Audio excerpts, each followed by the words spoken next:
que um animal fez no meio de uma batalha.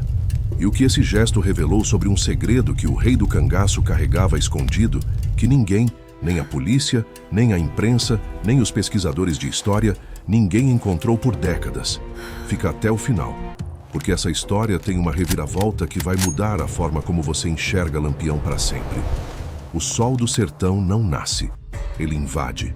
Ele rasga o horizonte como uma lâmina de faca e cai sobre a caatinga com a brutalidade de quem sabe que não vai encontrar resistência. As pedras ardem, a terra racha. O mandacaru sangra seiva branca como se soubesse que é inútil guardar água quando o calor é desse tamanho. Foi nesse sol que Virgulino Ferreira da Silva aprendeu a sobreviver antes mesmo de aprender a andar direito.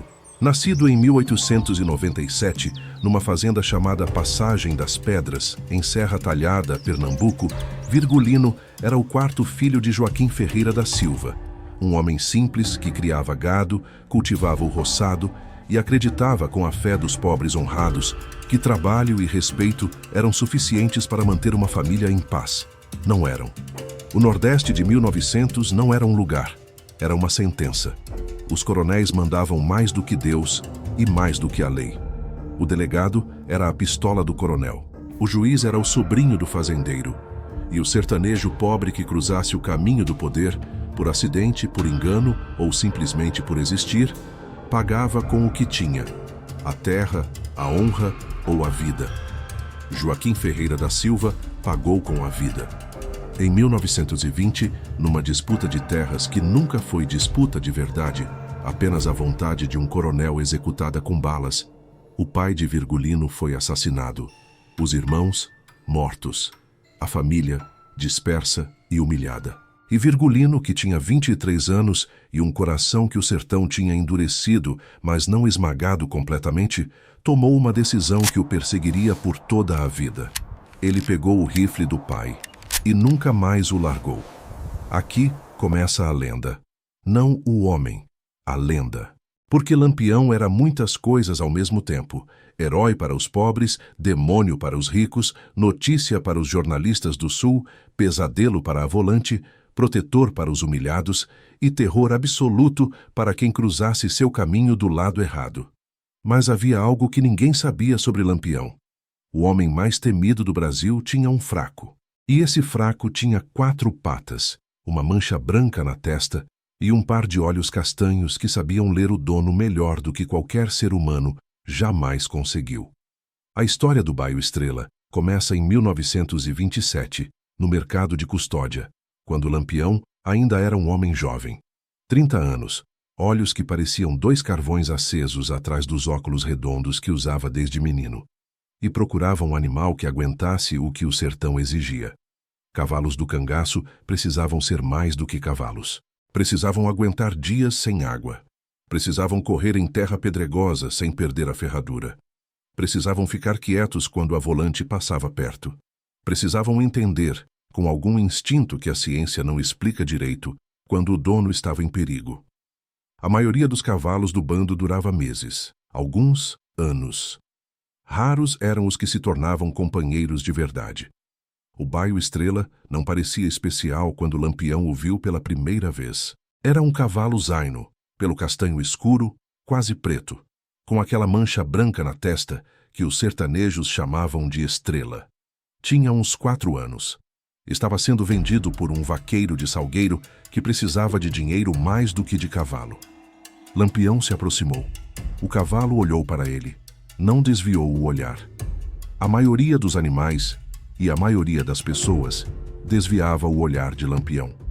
Havia nele algo que os mais poéticos chamavam de presença e os mais honestos chamavam de medo.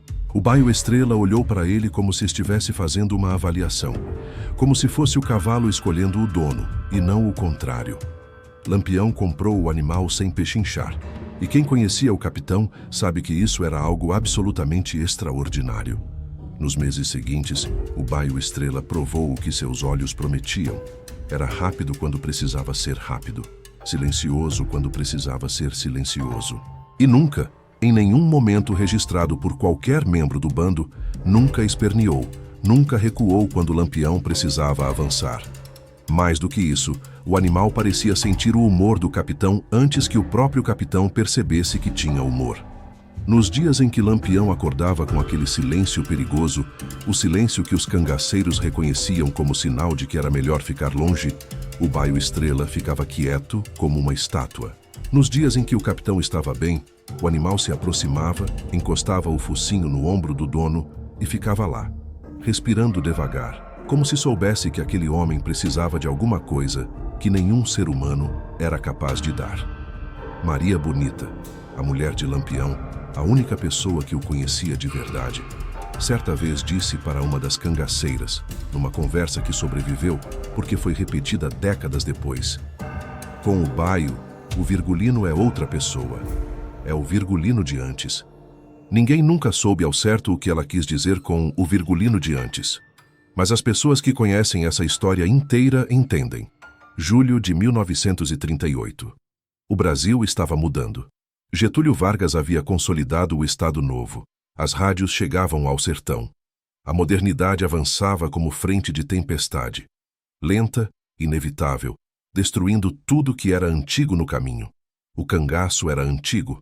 A volante do tenente João Bezerra tinha informação precisa, provavelmente comprada com dinheiro de quem queria o problema resolvido de uma vez por todas.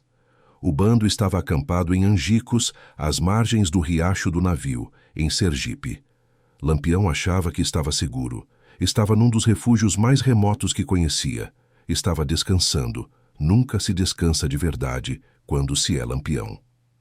A noite de 27 de julho começou normal. O acampamento tinha uns 30 cangaceiros, Maria Bonita e mais algumas mulheres do bando. Fogos apagados cedo, como era costume, luz chamava a atenção. Guardas nos pontos estratégicos. O Baio Estrela amarrado perto da barraca do capitão, como sempre.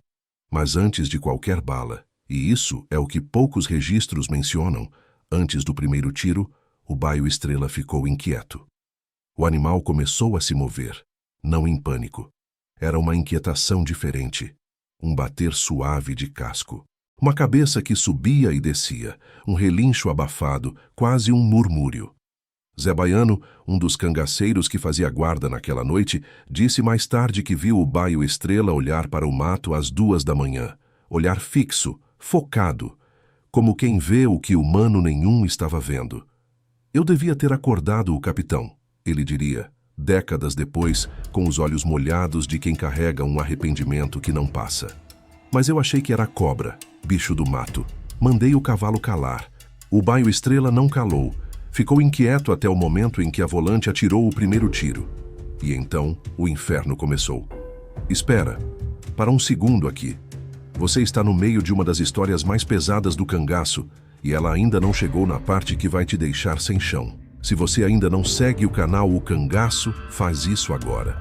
Aperta o botão de inscrição, ativa o sininho, porque toda semana a gente traz história assim, verdadeira, sem romantizar, sem omitir. O sertão como ele foi, Lampião como ele foi. E deixa um comentário aqui embaixo com uma coisa. Você acha que o cavalo sabia que o dono ia morrer? Escreve lá. A gente lê tudo. Agora deixa eu te contar o que aconteceu depois do primeiro tiro. O tiroteio durou, conforme os registros da volante, aproximadamente 22 minutos. 22 minutos para acabar com uma era. Os cangaceiros acordaram com os tiros e reagiram como sempre reagiam, com a velocidade e a brutalidade que 20 anos de sobrevivência no sertão constroem em um homem. Lampião saiu da barraca atirando antes de estar completamente de pé. Maria Bonita pegou o rifle. Os outros se espalharam, buscaram cobertura, responderam ao fogo. Mas a posição era ruim. A volante tinha escolhido bem. O acampamento ficava numa baixada e os soldados atiravam de cima. Era como atirar dentro de um copo. Lampião levou o primeiro tiro na perna esquerda nos primeiros minutos. Continuou atirando. Levou o segundo no ombro. Continuou. Era um homem que tinha passado a vida inteira recusando o chão, que tinha sobrevivido a mais emboscadas do que qualquer outro cangaceiro da história, e que não sabia, ainda não sabia, que esse era o dia em que o chão ia ganhar. O terceiro tiro pegou na cabeça. Lampião caiu. E foi nesse momento, exatamente nesse momento, não antes, Não depois, que o Baio Estrela fez o que ninguém esperava. O animal tinha sido atingido de raspão no flanco no início do tiroteio. Deveria estar se afastando. O instinto de preservação dos cavalos é poderoso. Mas o Baio Estrela não fugiu. Quando o Lampião caiu, o animal se moveu em direção ao dono. No meio do tiroteio, com balas passando, com homens gritando e morrendo, com o caos total de uma batalha no escuro da madrugada do sertão. O Baio Estrela caminhou até onde Lampião tinha caído, abaixou a cabeça e encostou o focinho no rosto do homem. E então, e aqui é onde a história para qualquer explicação racional, o cavalo emitiu um som. Não era um relincho, não era barulho de medo. Era um som baixo, gutural, vindo de algum lugar fundo do animal que os poucos homens que ouviram e que sobreviveram para contar, descreveram da mesma forma, sem combinar versões. Parecia choro. O primeiro a falar foi Zé Baiano, num depoimento dado décadas depois a um pesquisador de folclore que percorreu o sertão nos anos 1960, colhendo histórias. Zé Baiano, então, com mais de 60 anos, tinha saído do cangaço depois de Angicos e virado agricultor numa cidadezinha de Alagoas. Concordou em contar o que viu, mas pediu uma coisa: que o pesquisador não usasse seu nome verdadeiro enquanto ele fosse vivo. O que eu vi naquela noite, ele disse, olhando para o chão como quem olha para algo muito abaixo, muito longe. Ainda não sei se foi real ou se foi minha cabeça inventando coisa por causa do susto e do sangue. Mas ele contou. Quando o Lampião caiu, Zé Baiano estava a uns 10 metros de distância, atrás de uma pedra atirando para cima. Viu o capitão cair, viu o Baio Estrela se mover. E viu, com a clareza imperfeita mas inegável de quem está olhando para algo que não consegue explicar, viu o cavalo encostar o focinho no rosto de Lampião e fazer aquele som. O animal ficou parado ali, com a cabeça baixada, com o capitão no chão, e fazia aquele barulho que eu nunca mais consegui tirar da cabeça. Não era de dor, porque o cavalo estava ferido, e ferido faz outro barulho. Era de perda. Sabe quando uma mulher perde um filho e faz aquele som que vem do fundo da alma? Era parecido com isso. O segundo testemunho veio de uma fonte improvável, um sargento da própria volante do tenente Bezerra, que escreveu um diário que ficou décadas guardado em baú de família antes de ser descoberto por um historiador de Aracaju nos anos 1980. No diário, entre anotações secas sobre a operação, o sargento escreveu um parágrafo que destoa de todo o resto pelo tom. Vi o cavalo zaino do bandido. Estava parado sobre o corpo do homem. Não se movia, mesmo com os tiros. Nós também paramos de atirar por um momento. Não sei porquê. Todo mundo parou. E o animal emitia um som que nenhum de nós sabia identificar. O Alferes Souza disse que era o cavalo com medo. Mas o Alferes Souza não estava olhando para o animal como eu estava. Aquele cavalo não estava com medo. Estava de luto. 2 homens. 2 lados opostos da batalha. O mesmo relato. E aqui é onde a história dá a primeira reviravolta, porque o que aconteceu depois do choro do cavalo não é o que ninguém esperava. O sargento foi preciso na descrição. Todos pararam. Isso não está nos relatórios oficiais. O relatório do tenente Bezerra descreve uma operação contínua, sem interrupções, tecnicamente executada.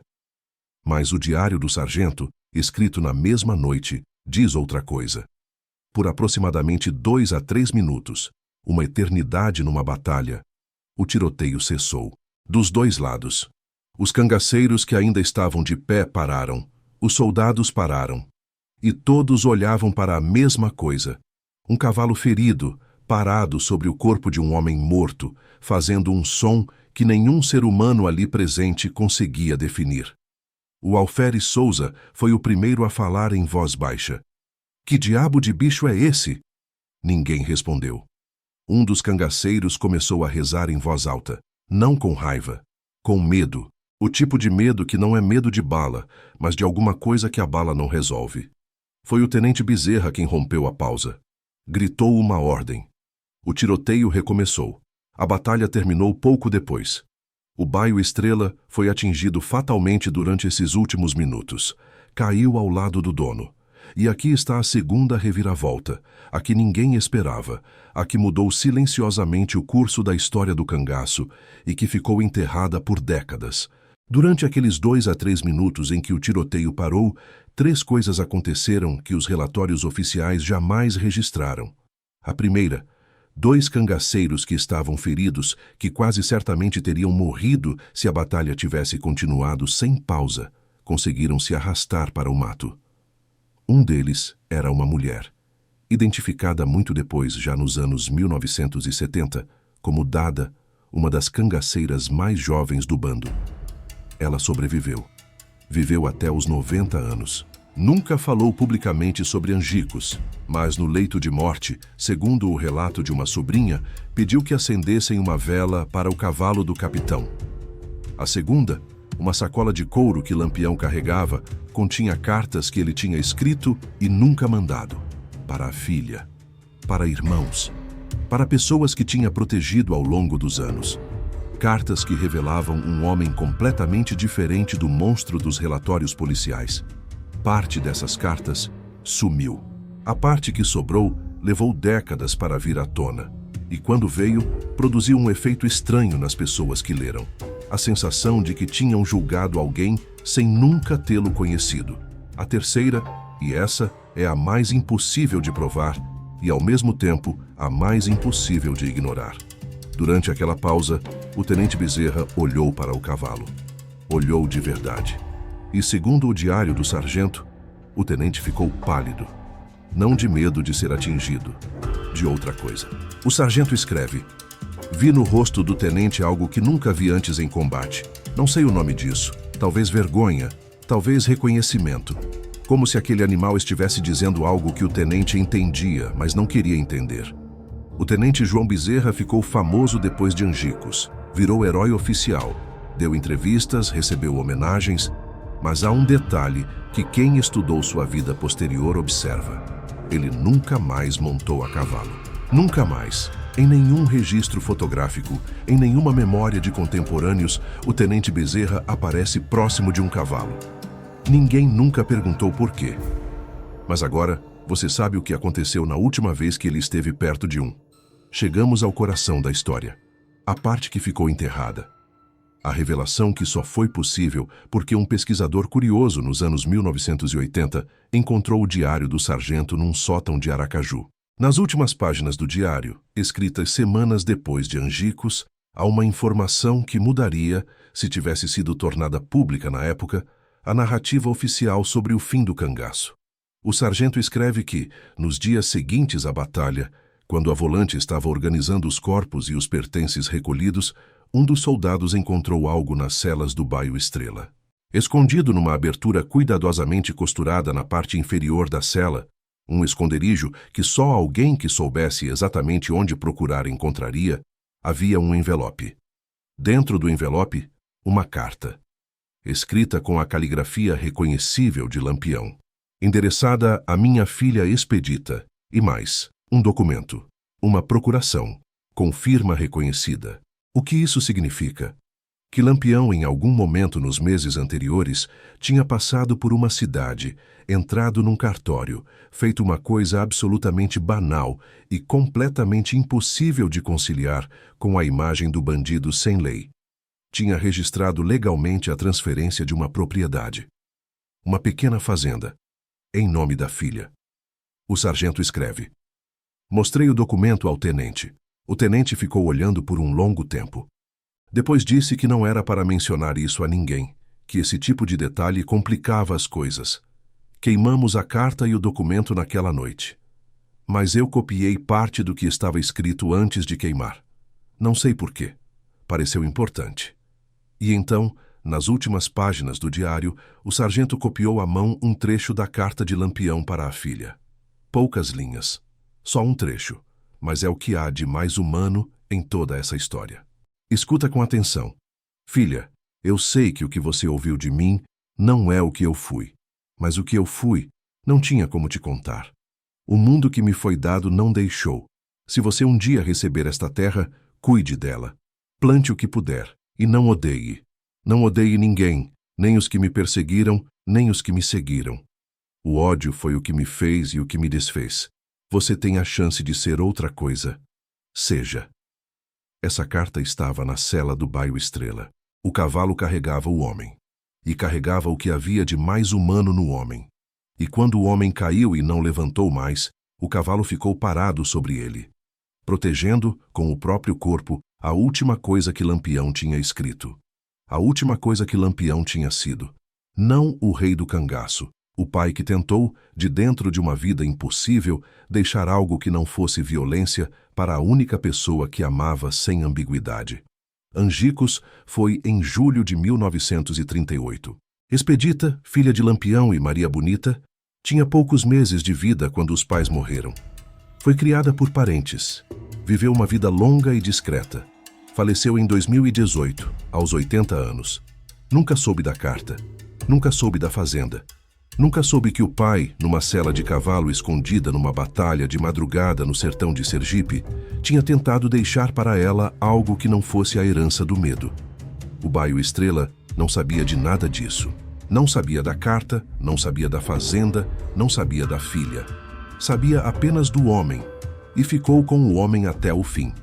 Às vezes, a lealdade mais pura é aquela que não entende o que está fazendo, que não calcula, não decide baseada em interesse ou em medo, que fica porque fica. Porque ir embora é simplesmente impossível. Essa é a história do cavalo que chorou. Não porque um animal tenha choro. Isso a ciência debateria com gosto. Mas porque aquele som, naquele momento, naquele sertão, foi suficientemente parecido com o que os humanos fazem quando perdem algo que não tem substituição, para que dois homens de lados opostos parassem de atirar e olhassem. E nessa pausa impossível no meio da guerra, 3 pessoas sobreviveram que não deveriam ter sobrevivido. Uma delas, décadas depois, no leito de morte, pediu que acendessem uma vela para o cavalo. Os animais não sabem o que fazem quando nos salvam, mas às vezes salvam mesmo assim. Se essa história te tocou, e eu sei que tocou, então você já sabe o que fazer. Se inscreva no canal O Cangaço, ative o sininho ativado e compartilha esse vídeo com alguém que precisa conhecer o sertão de verdade. Não o sertão da novela, não o sertão do estereótipo. O sertão que sangrou, que amou e que ainda hoje carrega histórias que a história oficial não teve coragem de contar. E me diz nos comentários, depois de tudo isso você ainda vê Lampião do mesmo jeito? Eu quero ler o que você pensa. Semana que vem, mais uma saga. Até lá!